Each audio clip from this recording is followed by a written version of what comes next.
CPI നേരത്തെ പ്രതിപക്ഷ നേതാവുമായി ബന്ധപ്പെട്ട വിഷയത്തിൽ സന്തോഷ് കുമാർ MP ഒരു പ്രതികരണം നടത്തിയിരുന്നു. പുതുമുഖങ്ങൾ വരട്ടെ പ്രതിപക്ഷ സ്ഥാനത്തേക്ക് എന്നുള്ളതാണ്. ഇന്നിപ്പോൾ അതിനെ തള്ളിയിരിക്കുകയാണ്. അല്പസമയം മുമ്പ് വാർത്തകൾ അടിസ്ഥാനരഹിതം എന്നാണ് CPIയുടെ സംസ്ഥാന സെക്രട്ടറി ബിനോയ് വിശ്വം പറയുന്നത്.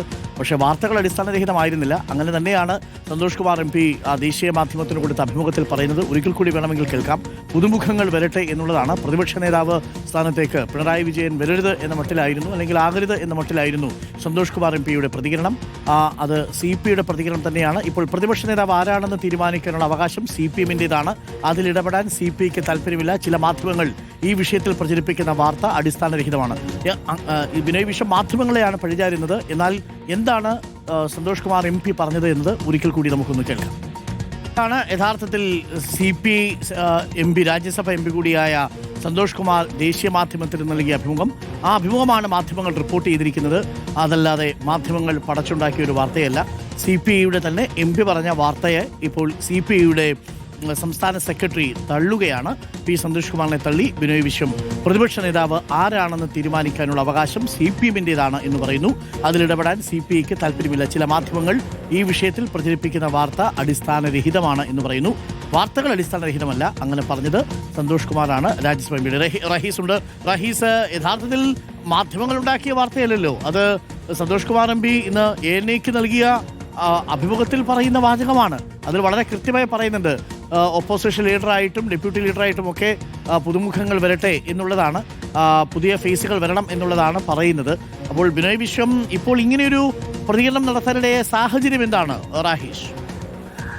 അരുൺകുമാർ, മാധ്യമങ്ങളെ പഴിചാരി ദേശീയ തലത്തിലെ നേതാവായ സന്തോഷ് കുമാർ MPയെ തള്ളുകയാണ് CPM-ന്റെ സംസ്ഥാന സെക്രട്ടറി ബിനോയ് വിശ്വം. ഇത് സംബന്ധിച്ച പാർട്ടിക്കകത്ത് ഇന്ന് നടന്ന സംസ്ഥാന സെക്രട്ടേറിയറ്റിലും എക്സിക്യൂട്ടീവിലും ഇത് സംബന്ധിച്ച ചർച്ചകളും നടന്നിരുന്നു. അക്കാര്യങ്ങളും പൂർണ്ണമായും അദ്ദേഹം നിഷേധിക്കുന്നു. ഒരു പക്ഷേ നമ്മൾ മനസ്സിലാക്കുന്നത് പ്രതിപക്ഷ നേതാവായി പിണറായി വിജയനെ തീരുമാനിച്ചു, അല്ലെങ്കിൽ തീരുമാനിക്കാനുള്ള ഒരു ധാരണ ഇന്നത്തെ സംസ്ഥാന സെക്രട്ടേറിയറ്റിൽ ഉണ്ടായിട്ടുണ്ട് എന്ന് മനസ്സിലാക്കുന്നു. ഒരു പക്ഷേ അത് സംബന്ധിച്ച കമ്മ്യൂണിക്കേഷൻ CPM-ന്റെ നേതൃത്വത്തിൽ നിന്ന് മുന്നണിയിലെ രണ്ടാമത്തെ കക്ഷി എന്ന നിലയിൽ CPIക്ക് പോയിട്ടുമുണ്ടാകാം. ഇപ്പോഴും സംസ്ഥാന സെക്രട്ടേറിയറ്റ് യോഗം തുടരുകയാണ്. ഈ ഒരു സാഹചര്യത്തിൽ എന്തായാലും CPM അങ്ങനെ ഒരു തീരുമാനം എടുത്തു എന്ന് ഉറപ്പായ ഒരു പശ്ചാത്തലത്തിൽ ഒരു തരത്തിലുള്ള എതിർപ്പും ഞങ്ങൾക്കില്ല എന്ന് കാണിക്കുന്നതിന് വേണ്ടി കൂടിയായിരിക്കാം ബിനോയ് വിശ്വം ഇത്തരത്തിലൊരു ഫേസ്ബുക്ക് പോസ്റ്റ് ഇട്ടത് എന്ന് വേണം കരുതാൻ. അതല്ലെങ്കിൽ ബിനോയ് വിശ്വത്തിന്